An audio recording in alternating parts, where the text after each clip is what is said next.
Hello friends, welcome and welcome back to our channel S story. So friends, आज हम लेकर आए हैं आपके लिए एक ऐसी कहानी जिसे सुनकर आपकी भी आंखें नम हो जाएंगी। तो आइए बढ़ते हैं कहानी की ओर। लेकिन हाँ, अगर आपको कहानी अच्छी लगे तो हमारे चैनल को सब्सक्राइब जरूर कर दें, साथ ही वीडियो को लाइक कर दें और शेयर भी। आइए चलते हैं अब कहानी की ओर। यह कहानी है श्याम सुंदर जी और उनके बच्चों की। श्याम सुंदर जी बहुत ही आत्म स्वाभिमानी व्यक्ति थे। बचपन से लेकर आज तक उन्होंने ऐसा कोई काम नहीं किया जिसकी वजह से उनके माता पिता को कभी शर्मिंदगी महसूस हो या फिर कभी भी उन्हें किसी के सामने नीचा देखना पड़े।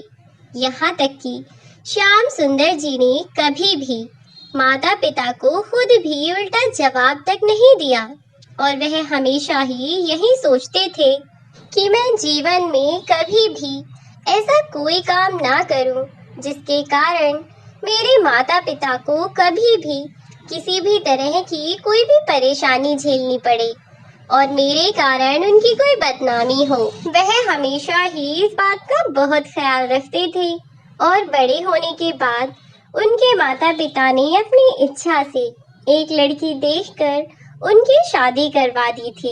शादी के बाद अपनी पत्नी कामिनी जी को उन्होंने शादी के पहले दिन ही बोल दिया था कि हालात चाहे जैसे भी हो जाएं, कभी भी मेरे माता पिता की बेइज्जती मत करना। यदि कभी तुम्हें किसी बात पर नाराजगी हो या किसी बात पर गुस्सा आ जाए तो बेशक तुम वह गुस्सा मुझ पर निकाल देना। यहाँ कमरे के अंदर मुझे कुछ भी सुना देना, लेकिन मेरे माता पिता को कभी भी उल्टा जवाब मत देना। कामिनी जी भी अपने पति की यह बात सुनकर मन ही मन बहुत ज्यादा खुश थी कि सचमुच मेरे माता पिता ने मेरे लिए कितना अच्छा जीवन साथी चुना है। जो व्यक्ति अपने माता पिता की इज्जत करता है वह निश्चित ही अपनी पत्नी की भी करेगा, और यदि पत्नी के आते ही पति उसी के कहने पर चलने लगे तो ऐसा इंसान भी भला किस काम का, जिसका अपना कोई विवेक ही ना हो। इधर कामिनी जी ने अपने पति की इस बात को गांठ बांध दिया और अपने सास ससुर को कभी भी कोई उल्टा जवाब ना दिया। यदि कभी कोई बात होती तो वे अपने पति से ही कहती, अपने सास ससुर को कभी उल्टा जवाब ना देती। अब धीरे धीरे समय बीत रहा था और समय के साथ साथ जब श्याम सुंदर जी के घर में बेटे का जन्म हुआ तो सभी लोग बहुत खुश थे। आखिर लड़के को घर का चिराग जो माना जाता है, और वैसे भी वह घर का पहला बच्चा था, इसीलिए खुशी होना तो स्वाभाविक सी बात थी। और फिर माता पिता के लिए तो पहला बच्चा हो या दूसरा बच्चा हो, अपने बच्चों को देखकर माँ बाप को खुशी होती ही है। बस वैसे ही श्याम सुंदर जी और उनकी पत्नी कामिनी जी भी बहुत खुश थे, साथ ही उनके सास ससुर भी। अब क्योंकि वक्त का किसी को पता नहीं चलता कि कब क्या हो जाए, तो बस अपने पोते के जन्म के कुछ सालों बाद ही श्याम सुंदर जी की माता जी चल बसी। फिर उसके 1-2 साल बाद श्याम सुंदर जी के घर में एक बेटी ने जन्म लिया, जिसे सभी लोगों ने पूरे दिल से अपनाया।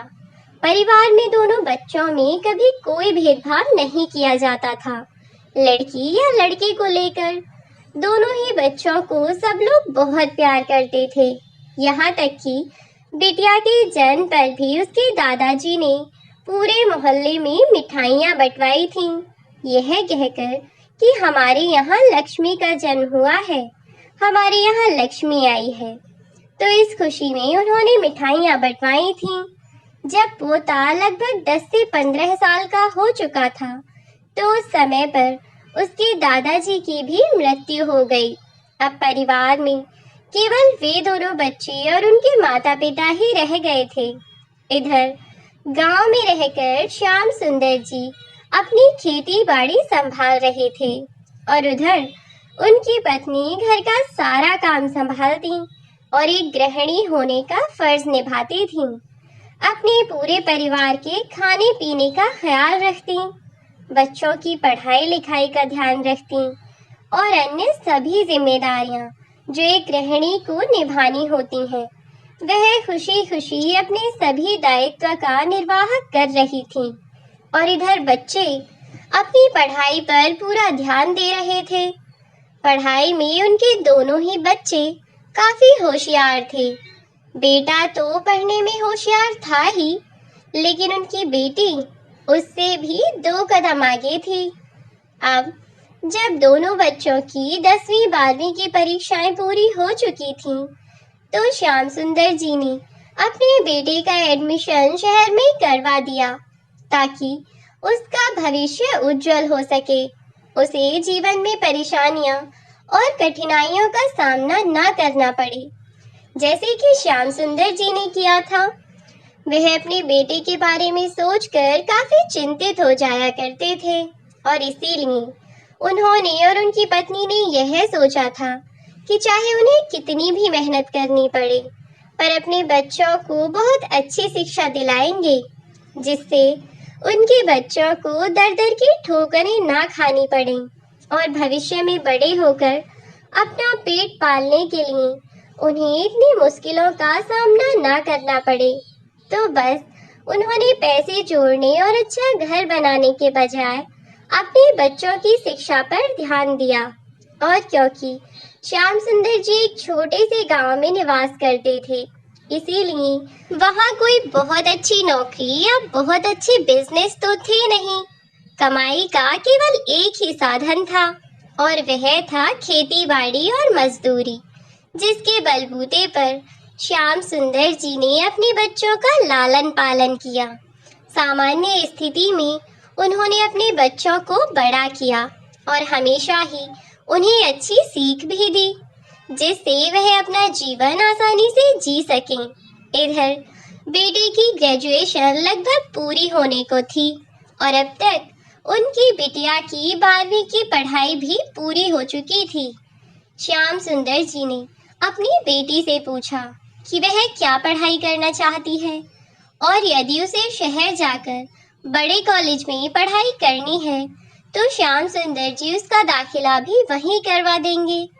शुरू शुरू में तो उसे भी लगा कि हाँ, यहाँ इतने अच्छे कॉलेज नहीं हैं, तो मेरी पढ़ाई अच्छे से नहीं हो पाएगी, इसीलिए मुझे शहर जाना ही होगा।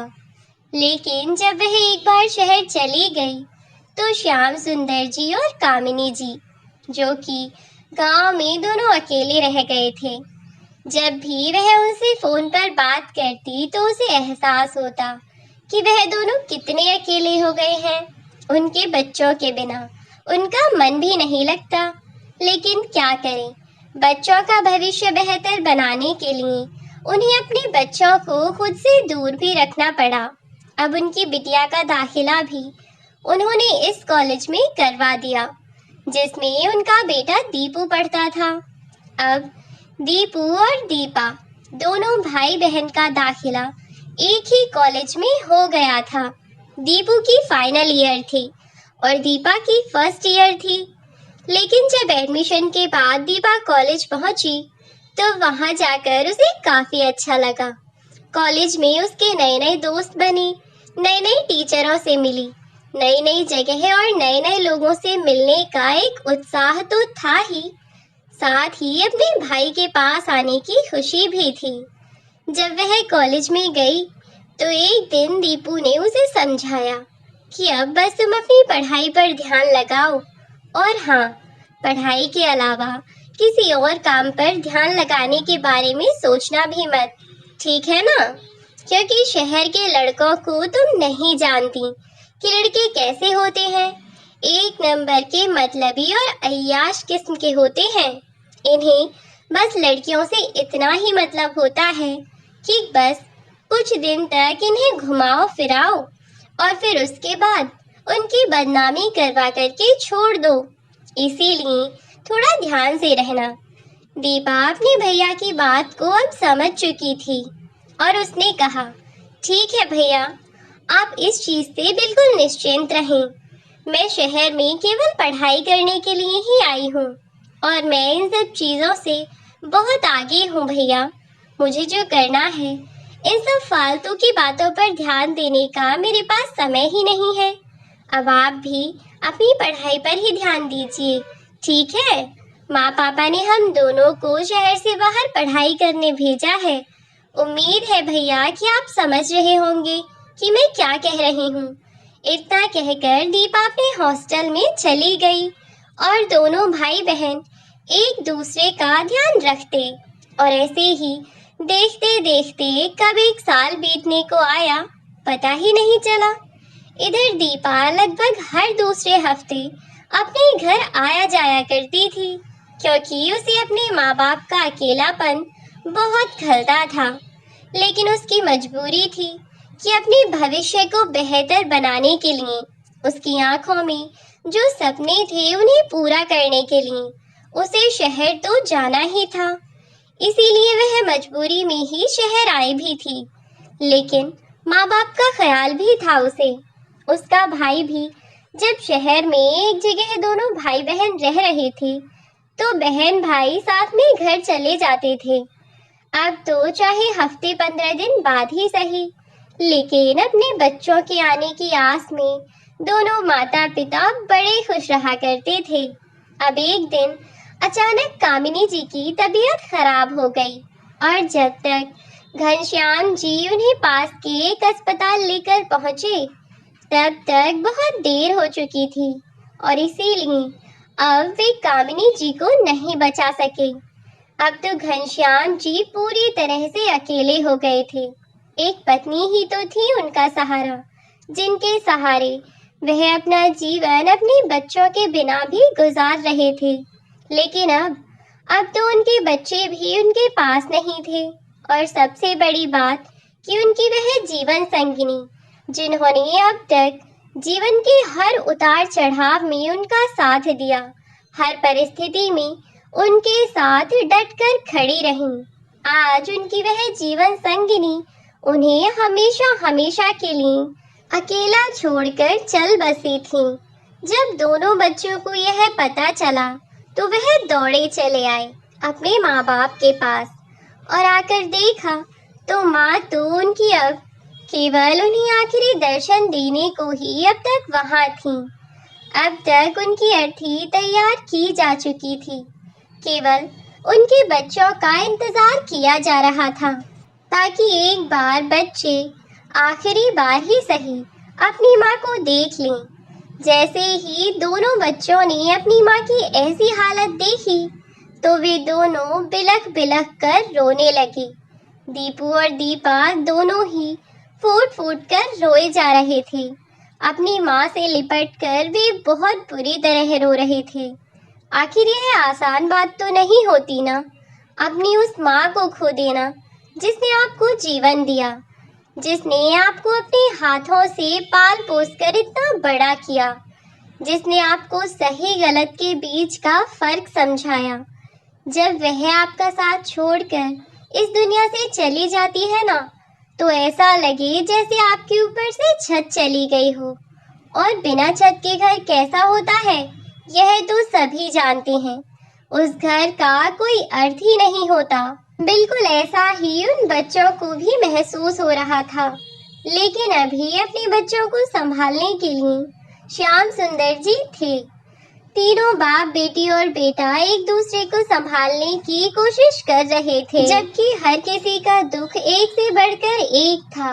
किसी ने अपनी माँ खोई थी तो किसी ने अपनी पत्नी खोई थी।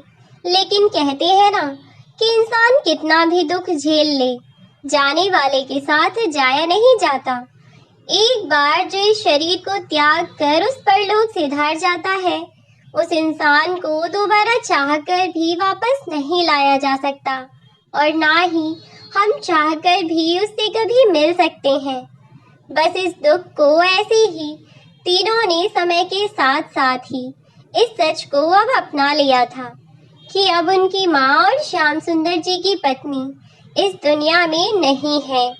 बाकी का जीवन उन्हें अकेले ही बिताना होगा और बाकी की परेशानियों का सामना भी उन्हें खुद ही करना होगा।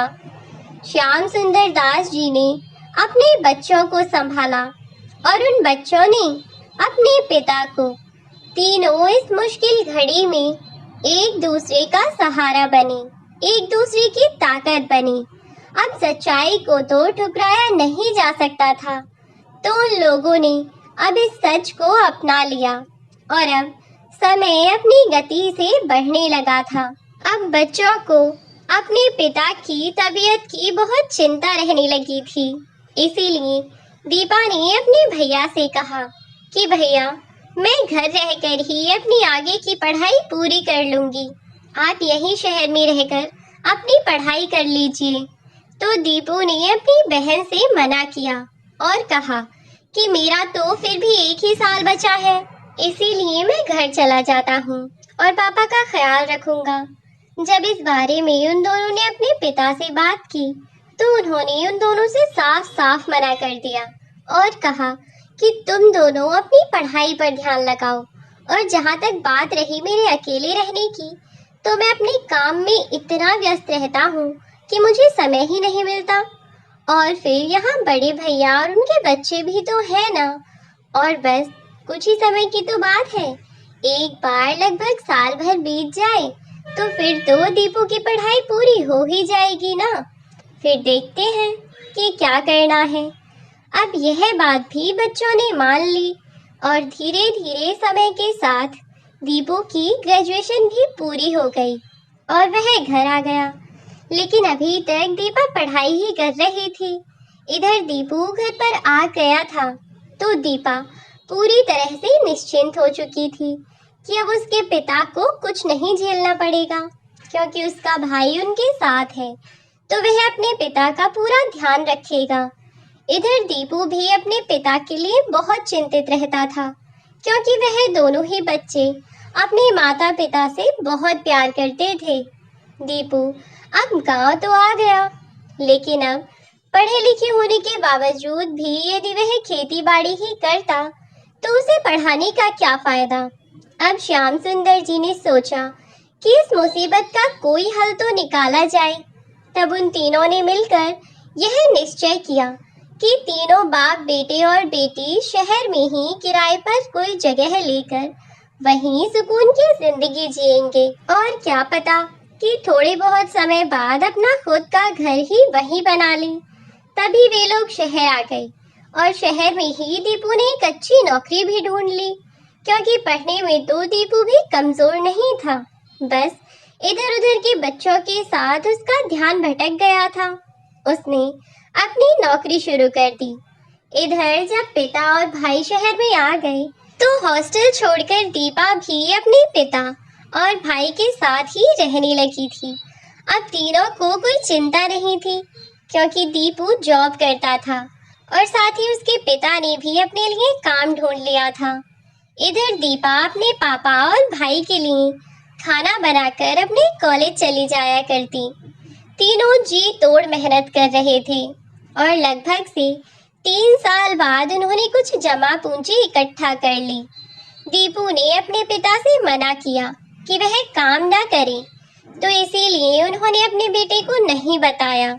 लेकिन उन दोनों के जाने के बाद शहर में जहाँ भी उन्हें काम मिल जाया करता वह काम कर लिया करते थे, और वे भी पैसे इकट्ठा कर रहे थे, जिससे उन्होंने भी अपने बच्चों के लिए पैसे जोड़ लिए थे। अब तो दीपू की भी पढ़ाई पूरी हो चुकी थी, लेकिन दीपा अभी और पढ़ना चाहती थी। दीपू को तो मजबूरी में पढ़ाई छोड़कर नौकरी ज्वाइन करनी पड़ी थी, और फिर उसका आगे पढ़ने का कोई खास मन भी नहीं था।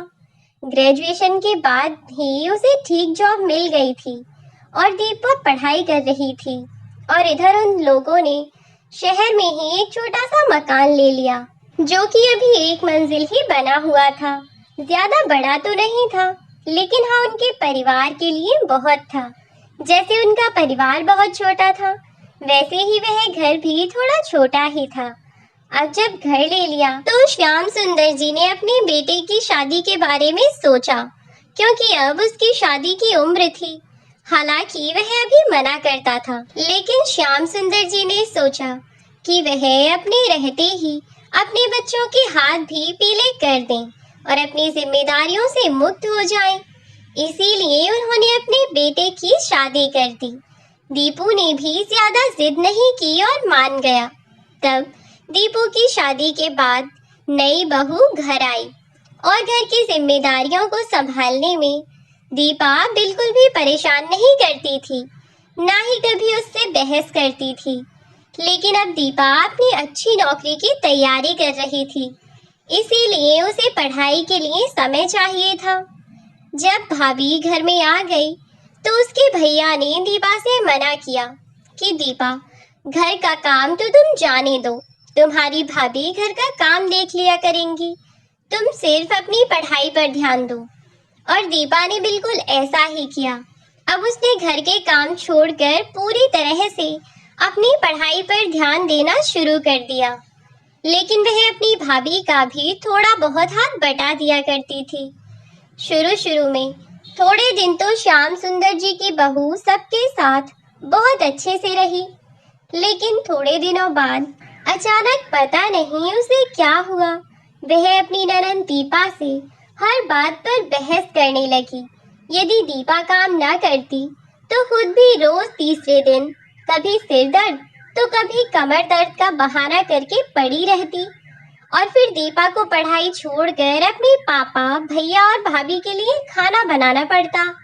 हालांकि सब में बहुत ज्यादा समय नहीं लगता था, पर क्योंकि दीपा के एग्जाम्स नजदीक आ रहे थे, इसीलिए उसके लिए तो हर मिनट कीमती था। फिर यहाँ तो बात कई घंटों की थी।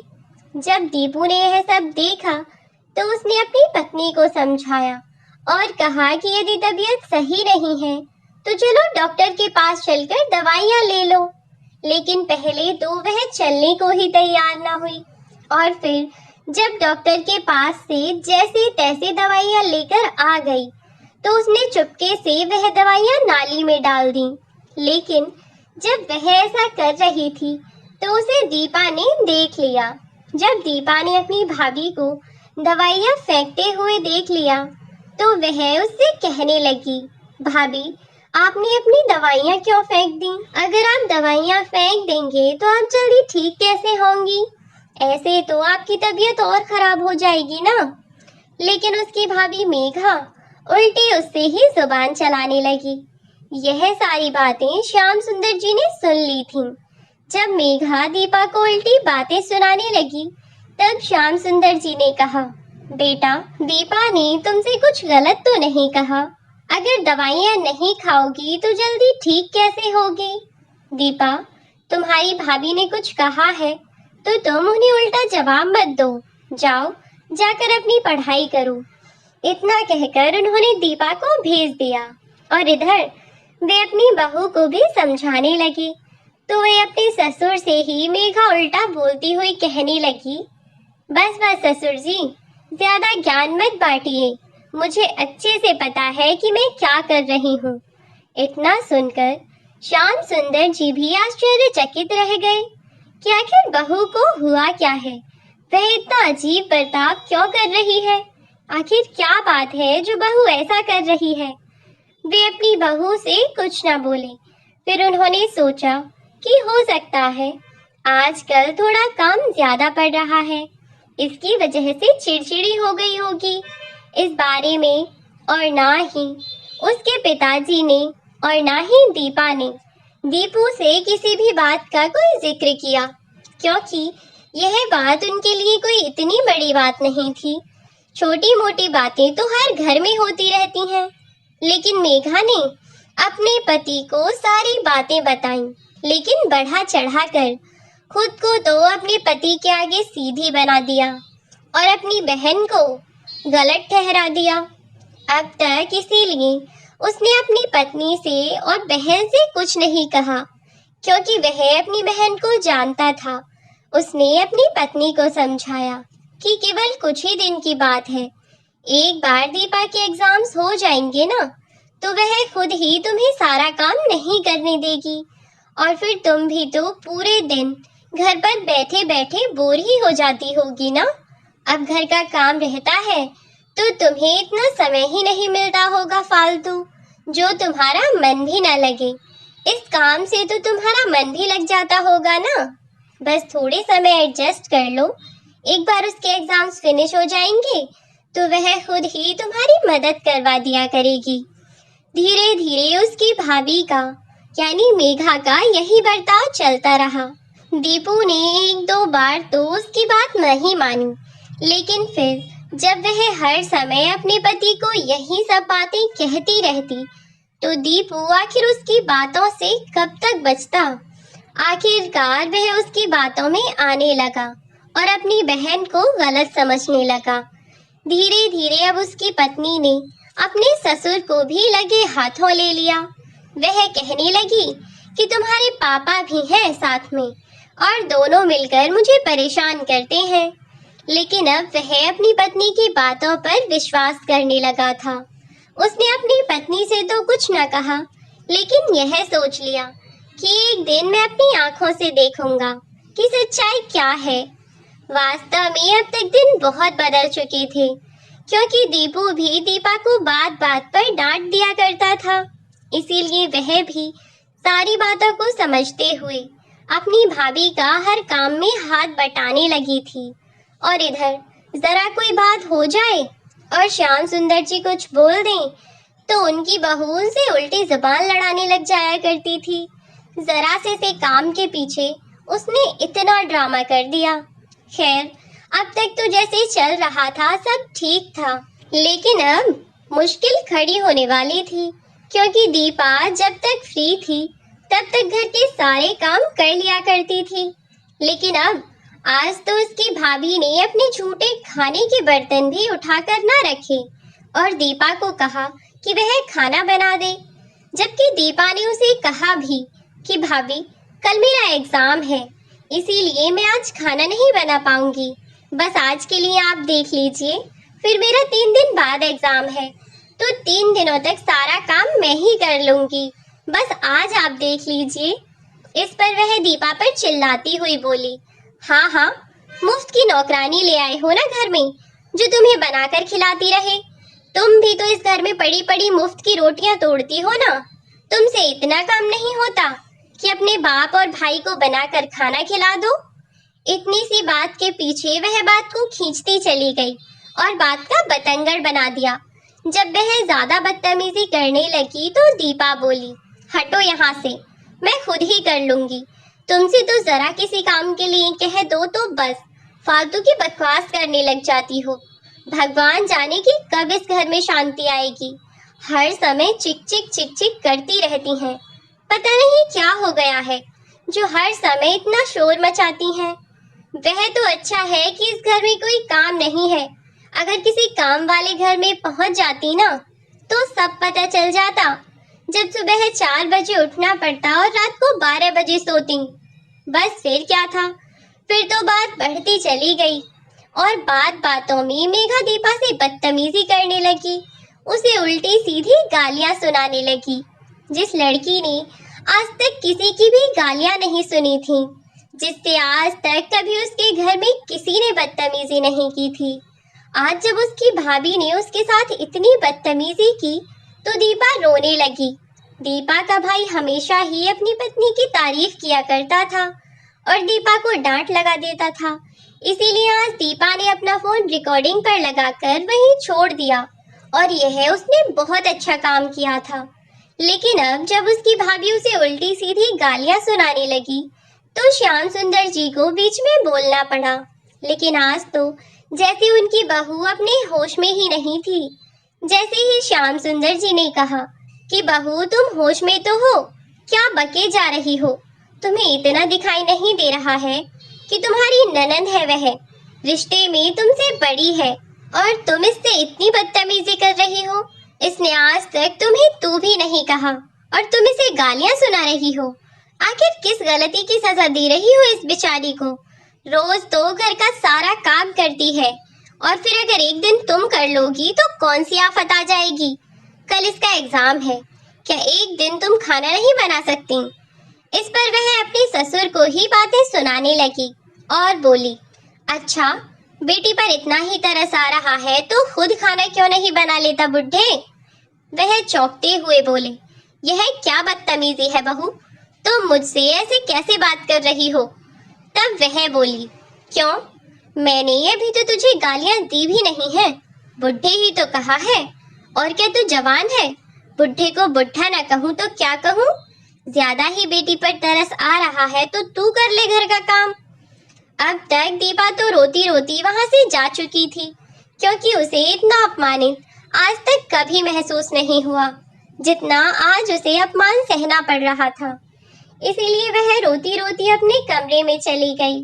और इधर जब श्याम सुंदर जी की बहू बार बार उनसे यही कही जा रही थी कि मैं तो कुछ नहीं करूंगी, या तो खुद कर ले या अपनी बेटी से कह दे कि वह कर लेगी, ज्यादा ही तरस आ रहा है तो खुद झाड़ू पोछा कर दे। तब श्याम सुंदर जी खुद ही घर में पोछा लगाने लगे कि इतनी ही देर में दरवाजे पर दीपू आ गया और उसने अपने पिता को जब पोछा लगाते हुए देखा और देखा कि उसकी पत्नी वहां खड़ी खड़ी अपने ससुर को बता रही है कि पोछा सही से लगाओ, अभी उस जगह पोछा नहीं लगा। यह सब देखकर दीपू बौखला गया और गुस्से में चिल्लाता हुआ बोला, मेघा, यह क्या कर रही हो तुम? और बाबूजी, आप यहाँ? आपको पोछा लगाने की क्या जरूरत है? क्या घर में कोई नहीं है आपके अलावा? आपसे यह सब काम करने के लिए किसने कहा है? श्याम सुंदर जी अपनी गर्दन झुकाए हुए वहां से चले गए और कुछ न बोले। यह सब देखकर आज दीपू का मन बहुत व्याकुल हो गया था और वह सोचने पर मजबूर था कि क्या वह सही था? अब तक जो वह सोच रहा था क्या वह सच था, या फिर बस यूं ही उसकी पत्नी ने उसके दिमाग में झूठ भर दिया था? बस सब कुछ ठीक ठाक चल रहा था।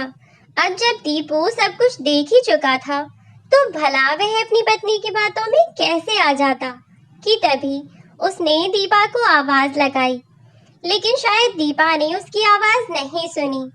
तब वह अपनी पत्नी से बोला, दीपा कहाँ गई है? तब उसने अपने कंधे मटकाते हुए कहा, मुझे क्या पता, तुम्हारी बहन तो ऐसे ही घूमती रहती है, पढ़ती कम है और इधर उधर मटर गश्ती करती फिरती है। कि तभी दीपू ने अपनी बहन के फोन पर कॉल की और वहीं रखा हुआ फोन बजने लगा। जब दीपू ने दीपा का फोन वहीं पर देखा तो पास जाकर उसने दीपा का फोन उठाया, लेकिन अब तक दीपा के फोन में रिकॉर्डिंग ऑन थी। इसके बारे में उसकी भाभी को कुछ पता नहीं था। जब दीपू ने वह फोन उठाया और उसने देखा कि उसमें तो वीडियो रिकॉर्डिंग ऑन है, तो उसने वह रिकॉर्डिंग बंद की और फिर उसने वह सारी वीडियो देखी जिसमें आज उसे उसकी पत्नी की सारी सच्चाई पता चल गई। यह सब देखकर दीपू गुस्से से पागल हुए जा रहा था। उसने बिना कुछ सोचे समझे गुस्से से घूरते हुए अपनी पत्नी से पूछा, यह सब क्या है मेघा? मुझे सच बताओ मेघा, यह सब क्या है? क्या तुमने ही पापा को यह काम करने के लिए कहा था? बताओ मेघा, क्या है यह सब? तब मेघा थोड़ी डरती हुई बोली, नहीं नहीं, यह सच नहीं है दीपू, तुम्हारी बहन ने जरूर वीडियो एडिट करवाई होगी। एक नंबर की चालू है तुम्हारी बहन, बहुत मक्कार लड़की है वह, हम दोनों के बीच में आग लगाना चाहती है दीपू। बस इतना सुनना था कि दीपू ने जोरदार तमाचा अपनी पत्नी के गाल पर जड़ दिया और बोला, खबरदार जो मुझे और भड़काने की कोशिश की तो मैं तो पागल था जो तेरी बातों में आ गया, और तू इतनी बदतमीज औरत होगी मैंने कभी सोचा भी नहीं था। तुझे शर्म नहीं आई? मेरे पापा पर झूठा इल्जाम लगाने में और उनके खिलाफ मुझे भड़काती रही, और मैं भी पागलों की तरह तेरी बातों में आता रहा। हद होती है कामचोरी की भी, तेरे जैसी कामचोर औरत मैंने आज तक नहीं देखी। अरे जिस औरत से 4 लोगों का खाना पीना तक नहीं बनाया जा सकता वह तो किसी लायक ही नहीं है। अगर तू कहीं काम कर रही होती तो मैं फिर भी समझ जाता, लेकिन मैंने तो तुझे कभी किसी चीज की कमी ही नहीं रखी। घर में पड़े पड़े पूरे दिन के अचार डालती है जो तुझसे 4 लोगों की रोटियां तक नहीं बनाई जाती। अगर लंबा चौड़ा परिवार होता तो देखा भी जाता। बस बहुत हुआ, तेरे इस घर में रहने से मुझे कोई फायदा नहीं। इससे अच्छा तो मैं पहले था, कम से कम इस घर में सुख शांति तो थी। मेरी बहन और मेरे पापा को कोई नौकरों की तरह काम नहीं करवाता था, वह अपनी मर्जी के मालिक थे। मुझे तेरी कोई जरूरत नहीं है। इतना कहकर उसने उसके मायके वालों को फोन कर दिया और सारी बात बताई। कुछ ही देर में मेघा के मायके वाले भी वहां पहुंच गए। अब दीपू ने उनसे सारी बात बताई और कहा कि अपनी बेटी को आप अपने साथ ले जाइए, मुझे इसकी कोई जरूरत नहीं है। जो औरत अभी से मेरे घर में इतनी आग लगा रही है, भविष्य में वह क्या करेगी। तब उसके घर वालों ने कहा, बेटा, हमारे बेटे की भी शादी हो चुकी है और इसके इन्हीं कर्मों से इसकी भाभी इसे पसंद नहीं करती, लेकिन फिर भी तुम इसे एक आखिरी मौका दो। अगर यह तब भी ऐसा ही करती है तो हम इसे हमेशा हमेशा के लिए अपने साथ ले जाएंगे। तुम निश्चिंत रहो बेटा। जब उन्होंने दीपू से माफी मांगी तो दीपू बोला, आपकी तो कोई गलती ही नहीं है मम्मी पापा, आप क्यों माफी मांग रहे हैं। गलती तो इस घटिया सोच की औरत की है, माफी तो इसे मांगनी चाहिए और मुझसे नहीं, मेरी बहन और मेरे पापा से, जिनके साथ इसने इतना बुरा बर्ताव किया। अब मेघा ने सबके सामने अपने ससुर और अपनी ननद से हाथ जोड़कर माफी मांगी और भविष्य में ऐसा कुछ भी न करने का वादा किया। दीपू ने सबके सामने यह कह दिया कि यदि भविष्य में यह ऐसी कोई गलती करती है तो मैं बिना कुछ कहे हमेशा के लिए इसे आपके घर छोड़ आऊंगा पापा। अब मेघा भी यह बात समझ चुकी थी, इसीलिए अपने पति के डर से ही सही वह अपने ससुर और नंद के साथ अच्छे से रहने लगी। परिवार में सुख शांति की स्थापना हो गई और वक्त के साथ साथ मेघा को भी एहसास हुआ कि वह वास्तव में बहुत गलत थी। जैसा परिवार उसे मिला है यह उसकी खुशनसीबी थी, वरना सचमुच शायद वह कहीं और ढंग से रिश्ते निभा भी न पाती। इसीलिए अब वह भी अच्छे से रहती है। मिलती हूँ नेक्स्ट वीडियो में। Thanks for watching.